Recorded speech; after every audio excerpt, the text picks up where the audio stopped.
Gökhan, bunda bir şey falan çıkabilirse. Tamam. Abi oraya git.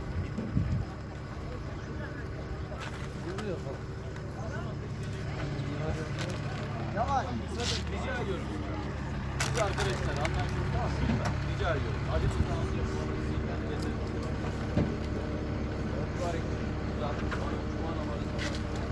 Görebiliyor musun? Yavaşça çeksin. Bekle. Bekle. Bekle. Bekle. Tamam. Ver abi. Bekle. Öyle dursun. Bekle. O 450 çıktı. Tamam, yavaşça çeksin.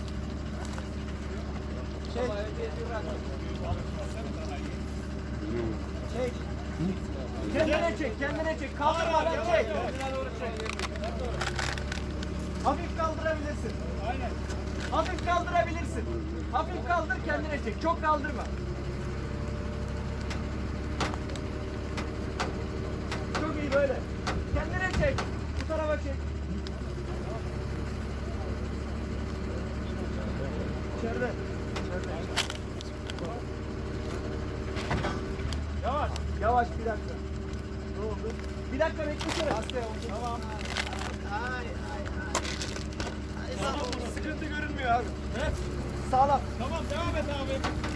Abi çıkaracağı yeri boşalttınız mı? Boşaltın. Boşaltın. Abi dur oynayın ya. Ne tarafa alacaksın? Bu tarafa. Şurası. Tamam. Boşalt burayı.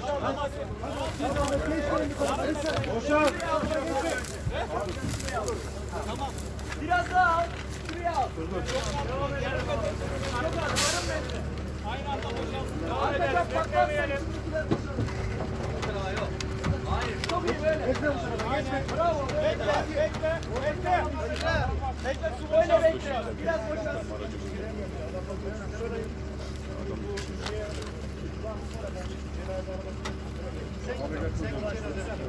Bu yolu açtın. Arabalar kimse. Bize kısa bir görüntü attı. Şu an için. Yakın mesafe. 20-30 metre. Biraz daha.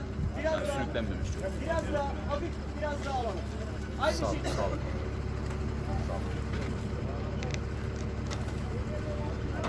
Geçin abi abi. Geçin. Geçin abi. Geç abi. Geç abi. Çek. Bekle. Yine aynı şekilde biraz bekleyelim. Yaşar. Bir daha sonra kaldırsın götürsün artık. Tamam. Yaşar.